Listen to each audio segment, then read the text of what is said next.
Please welcome to the stage Richard.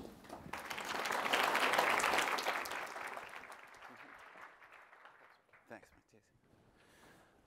Thank you. Morning, everybody. I'm going to have to work on that bio. I think working in the internet since 1996 is making me feel a little bit old. Maybe because I am a little bit old. But coincidentally, in putting together this morning's talk and looking to see if I could answer the question on the screen, which clearly we've borrowed from Jon Stewart, the erstwhile host of The Daily Show, I read Bill Gates' article, Content is King, for the first time, which coincidentally he wrote in 1996. And if you haven't read it, I do recommend it to you. It's very prophetic. But I'll be honest, we put together an interesting title, and then we realized we actually didn't know how to answer the question. So do I have an answer for you? We'll see. What I'm going to do, hopefully over the next half an hour or so, is take you on the journey we took back in the office to see if we could answer this question for you. I don't know if I have an answer to that, but I do know that as individuals and as organizations, as brands, as services, as agencies, particularly as individuals, we're adding in a huge amount of information to all of our digital communication channels, not least social media channels. And digital, definitively from both the communications and a business model perspective, has significantly shifted the way that we all operate and we all work. But what we're trying to do is explore what that means from a more holistic, from a whole picture perspective in the context of the next half an hour or so. Before we do, it's important to kind of consider, and I guess everybody has a favorite statistic when it comes to digital communications. This is mine. And if you're going to remember any of the stats, this is the one I'd like you to remember. Is if the reason it's my favorite statistic is if we're spending half of all the time we spend online in Australia on social media channels, it means we have half less time left, effectively, to come to wherever else we might have information that we want communicated. So if we have something that we want to communicate as an individual, as an organization, as a brand, as an agency, we need to think realistically about how we move that into channels where people are spending time and more likely to get it, rather than popping it on the website hoping that people will come there. Because again, this statistic would seem to point to the fact that we just don't have as much time available as we used to have to find the information we'd like to find. Just to give you a bit of an example by way of a cautionary tale, of a story of an organisation, a Victorian-based organisation we did some work with a couple of years ago, and I was talking to the head of comms of that particular organisation, and that organisation has a particularly amorphous website. And I said, how does it work? How do you actually get information into the hands of people from a website like this large, this detailed, with this much information on it? And she said, it's really, really easy. She said, if I'm talking to a journalist and I don't particularly like them, I say, go and have a look on the website. If I do like them, I send them a link. The internet, social media, digital communications particularly has changed as a very disruptive, disaggregating, disintermediating tool, but it isn't necessarily always the game changer we think it might be. 94.4% of Japanese teenagers will admit to having one really, really good friend who they've never met. Now, we will attribute that to social media, to digital communication, to digital disruption. But my mum, in the 1950s in England, who isn't in this picture particularly, although she probably quite liked to be there, had a pen pal. Now, she would have classified her pen pal as a really, really good friend, and she never met her either. So what social media does and what the internet does generically is it does things better. What it does really well is it takes traditional techniques and business models and structures that have worked really well, and it puts them on steroids in one way, shape, or form or another. It either increases reach exponentially, it changes the speed, or it changes the scalability, but it has a very disruptive effect on the way that we work and the way that we operate. Airbnb, for example, is, in my opinion at least, definitively a better way of booking a hotel room or booking somewhere to stay in a city you've never been to before, and it is my current poison of choice. It's my go-to if I've got time to kill. Tinder, which if my partner's in the room is not my go-to time killer,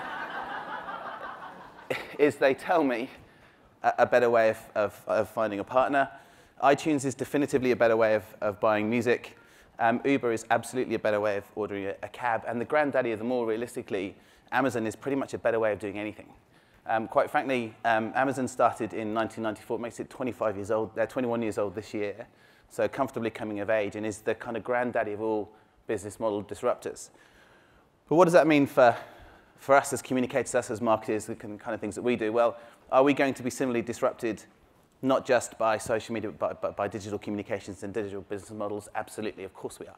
not least by things like Outbrain, for example, as a content recommendation engine, arguably the kind of Amazon impact on communications. But it's interesting to note not just what we would think and what we might experience as communicators, but what journalists would see as a significant shift in terms of the way they operate. And Edelman did a really interesting piece of work asking journalists around the world what they thought the 5 big trends would be in terms of the next couple of years, and particularly the way that digital would shift and change the way that they operate. You'll see it's about mobile, it's about faster turnaround times, it's about video, it's about social media growing in influence or continue to growing influence, which is significant given that it's been around for a period of time now and is clearly quite influential as a whole. But also, and a trend that we've seen consistently over the last few years, smaller newsroom staff. And I was interested to see how much smaller newsroom staffs were becoming. And so I found this chart from the Editors Association in the US. So this is North American data, but it's interesting to see how significant the drop in newsroom staff has been in the US, and we know we're experiencing similar things here in Australia. What's interesting is that this is the chart for the last 30 years. It peaked in 1990, and is now 40% reduced since 1990 down to the most recent numbers. But you'll see that the vast majority of that change has occurred since 2007, which I'm sure coincidentally was also the year that the iPhone was released to the general public. So realistically, in the last 8 years or so, we've seen massive changes, both in terms of the hardware and the software and the connectivity we use to communicate with one another and the way that we, as individuals, look to get our news and develop our information around news.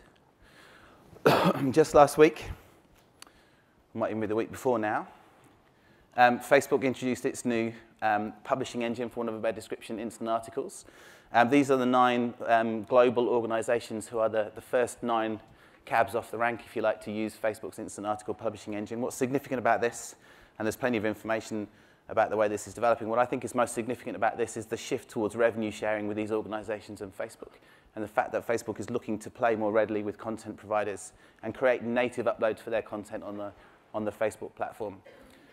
Facebook has 1.4 billion monthly users, which is incredibly attractive to all of these 9 publishers, and arguably might be the first step towards the disaggregation of content production and publishing all over again, on the basis that, do I want to spend a lot of time, if I'm The Guardian, building up my own following if I can turn to Facebook's 1.4 billion and just comfortably jump on the back of that revenue-producing engine. Facebook did $3.6 billion in the last quarter of last year. So revenue sharing in any way, shape, or form with that kind of revenue-creating beast has got to be attractive to these organizations.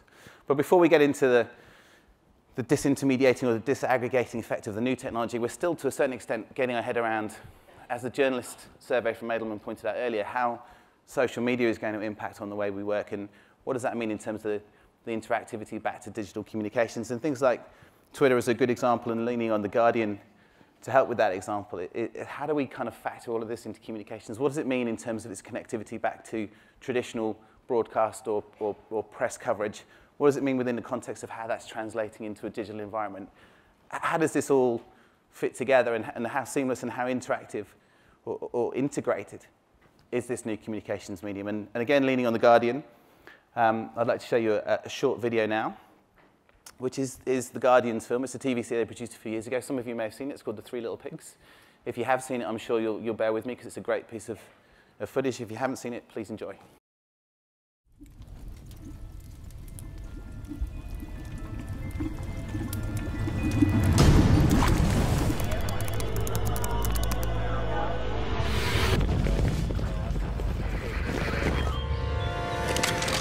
Little pig, let us in! It's the police! Move! The 3rd little pig is now being taken into custody, so the spotlight is once again shone on the grey area of homeowners' rights to protect their properties. This isn't right. The 3 little pigs are the victims. Blew down 2 houses. They got what he deserved. But the pigs went too far. People have every right to defend your property. Pénétrer chez quelqu'un. Kick the chinny chins up, fellas. Boiling someone alive hardly constitutes reasonable Somebody is force. going to break the law and intrude on you. You can't protect yourself in your own home. A man's home is his castle. If someone tried to blow my house down, I'd do the same. I knew the wolf. There's no way he could have blown down those houses. He had asthma. But the wolf had asthma. So what's the truth about the pigs' houses being blown down? Inside job. there's no reason why those two houses, one made from straw, the other from wood, should have collapsed. Not even a healthy wolf's huff and puff could bring them down. The three little pigs have confessed to conspiring to commit insurance fraud, framing the wolf in an attempt to cover their tracks. Their motive was financial, as they struggled to keep up with their mortgage repayments. Guilty. I can empathise with the pigs. I'm behind on my payments too. How could this have happened? I've lost everything.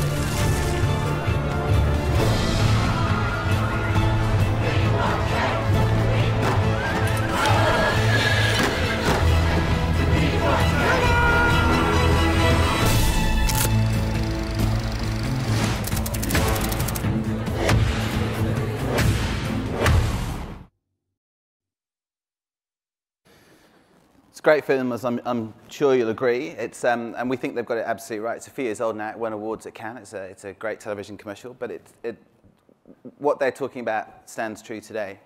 We're doing in the process of doing a bit of work. The slide won't move.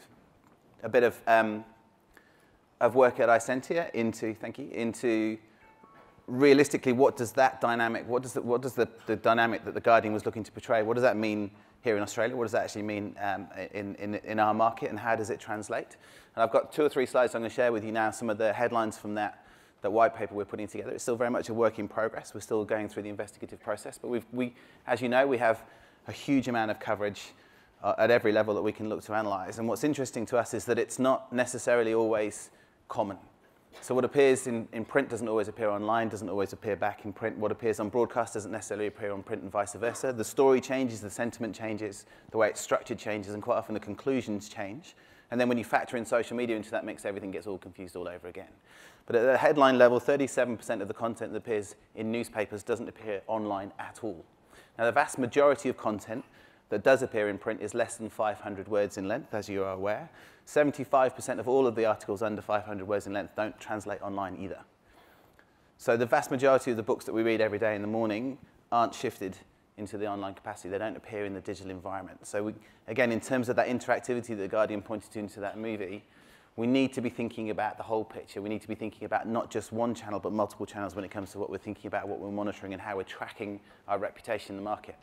If you look at the other end of the scale and the longer pieces of information, the longer stories, the storytelling versions, if you like, only 5% of the newsprint in Australia is actually over 1,000 words in length from an article perspective, but 2/3 of those actually do transfer online. So the longer form articles, interestingly, do seem to make a greater impact as they transfer into digital environments. And the sentimentality, sorry, can you jump back one? Thanks. The sentiment of those pieces changes quite significantly press to broadcast as well. So coverage typically of brands and organizations is distinctly more positive in print mediums than it is in broadcast. Now, these are just the headline numbers that we're kind of working on, and we're delving into much more depth around how that transference actually occurs, whether there is more detail, more depth, a different kind of angle, a different kind of story to bring to bear when you look at the context of those articles. And that's why, from an iSentia perspective, we actually are looking at lots of different channels, cross-broadcast, radio and TV, clearly across print and across digital. And then when you start to factor in social media channels and the volume of coverage that is user-generated within the context of that, it becomes very significant indeed. 64% of us here in Australia follow a registered news account when it comes to Twitter, which just on a really basic level, without factoring in any of the other social channels we could go to, begins to demonstrate how quickly news stories can begin to move around. And picking on the results announcement for one particular ASX top 20 organization, you can see how the majority of tweets within that, 96% in this case, of the tweets around that particular earnings announcement also included a link back to an obvious and dominant news provider. Now, some of those will actually have come from the news desks or the journalists themselves, some are user-generated, but the importance of creating the linkage between social media, digital coverage, and traditional print coverage are very significant in terms of how you are, again, increasing the reach of your message, but also ensuring that your reputation is comfortably protected. The other thing that's important about social is the speed of change. So again, sticking within Twitter in context, within the first 6.5 hours of a story breaking, 50% of all the reach of that story is ever going to get within the context of social media has been done and has been achieved. So if you're releasing something first in the morning before you've got to the evening news cycles, 50% of your social coverage has already been picked up. So the ability to kind of shift and change and adapt a story is gone because the speed of communication has become so distinct. And again, as was pointed out in one of the sessions this morning, the kind of 24-hour context of the news cycle is such that we need to be kind of omnipresent and always on and constantly monitoring where we want to be within the context of this. The other interesting shift is how we're also moving from, within a social context, from the kind of high contact communication medium or the one-to-many or the many-to-many concepts of things like Facebook. And we're actively shifting away from that towards lower amounts of communication but on a single issue or one-to-one basis.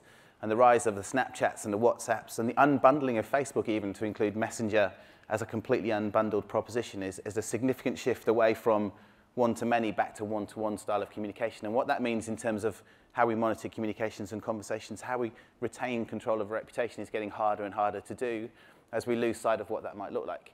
Equally, Facebook's as dominant as it is to a certain extent because it opened itself up to external development. It said we have some of the answers, but we don't have all of the answers. And so the opportunity for developers externally to work on their platform kind of really elevated that engine and that particular network over and above the others and the MySpaces of this world who you don't hear so much about these days. They've done exactly the same with their Messenger products. So many of you will have Messenger unbundled as an app on the smartphone that's in front of you right now. And only in the last 6 weeks or so have they created external developer access to Messenger as a platform too. So interestingly, even though the slide on screen would demonstrate a shift towards a kind of one-to-one communication, arguably an opportunity for organizations like our own to develop onto the Messenger platform takes even the Messenger platform back arguably to a one-to-many kind of communication tool again as well and creates a different opportunity to communicate that kind of information. But if you stay with Snapchat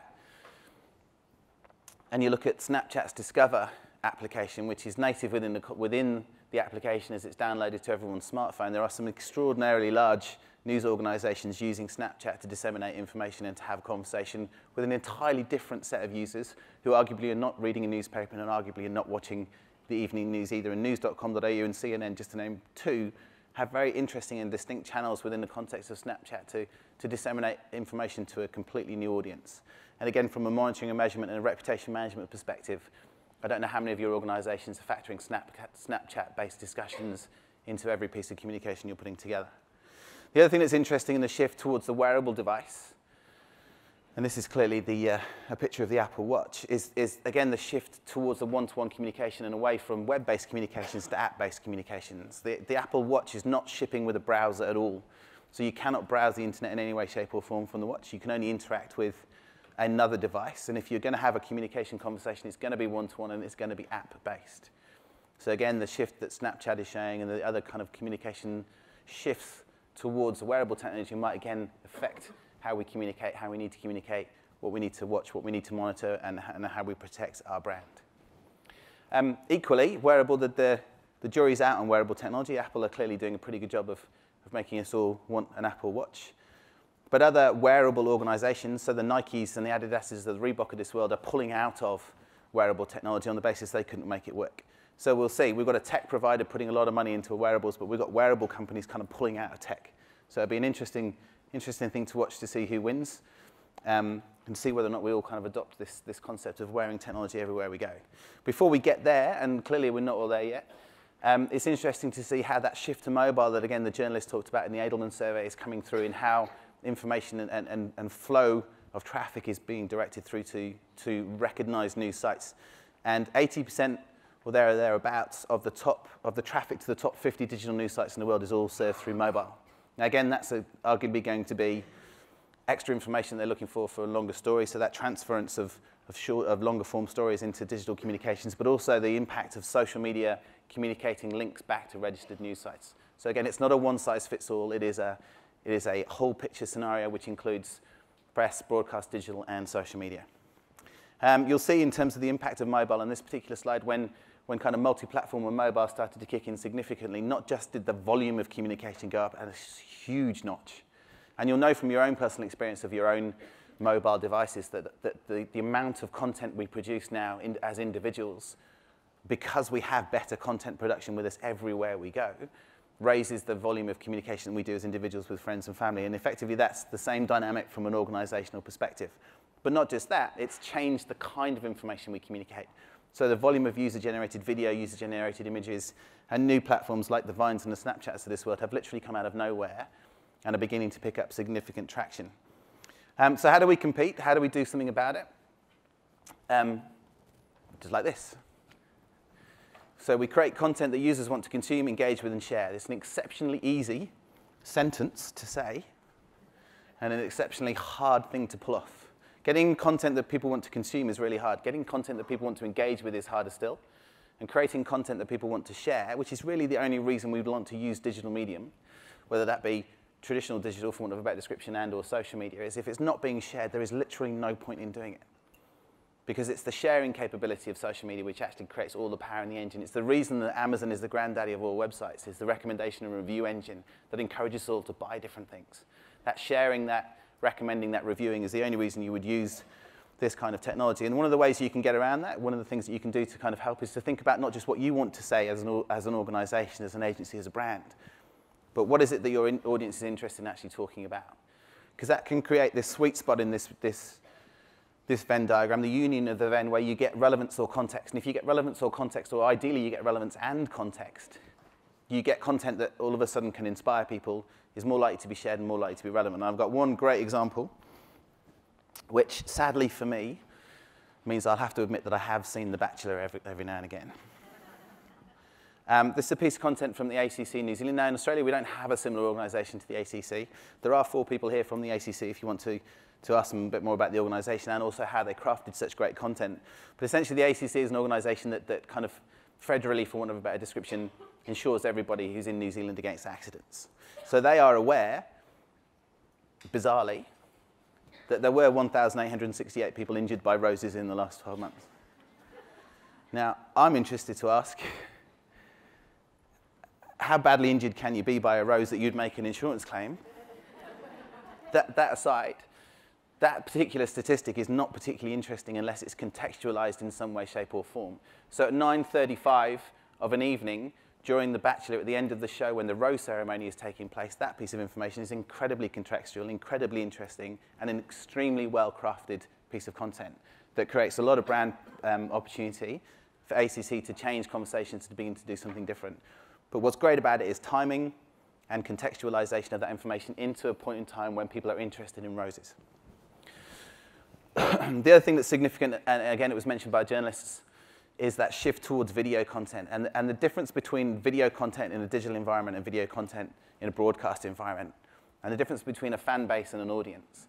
And effectively that difference is choice. And the volume of communication, the volume of content that we need to keep an eye on, that we need to monitor, that we need to measure, that we need to analyze in an online environment is just so significantly different. Equally, when you get it right, it can work incredibly well. So LocoWise which is an organization that tracks a lot of social media inputs and social media outputs, has just over 25% of everybody who sees a video, any particular video, engaging with that particular video. And in terms of engagement levels on any kind of platform against any kind of content, over 25% is absolutely staggering. Unless you're Justin Bieber, the rest of us can't get anywhere near that kind of engagement levels. But what you've got to do as communicators is how you factor that potential engagement into the first 3 seconds.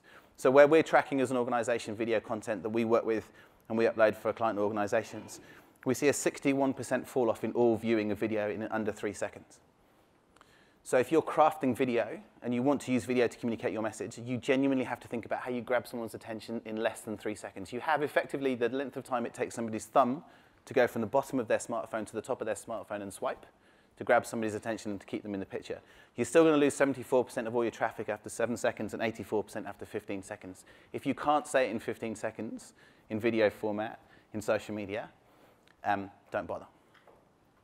So I'll leave you with my conclusion.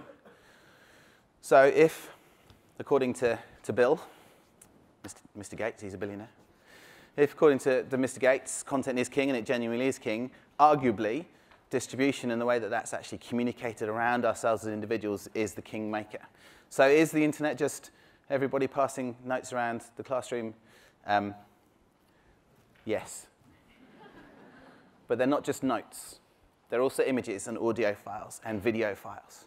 And realistically, to get a complete handle, to get the whole picture, to understand everything we need to understand about the way that the communication actually engages, we need to be looking at everything with a laser-like focus, but we need to look at everything, not just one dynamic. Because that changes, that shifts, that develops, and as users and as social media users, we can change that shift ourselves and we can change that dynamic for organizations. So keeping a beady eye on all of it effectively is the only way forwards. Thank you very much.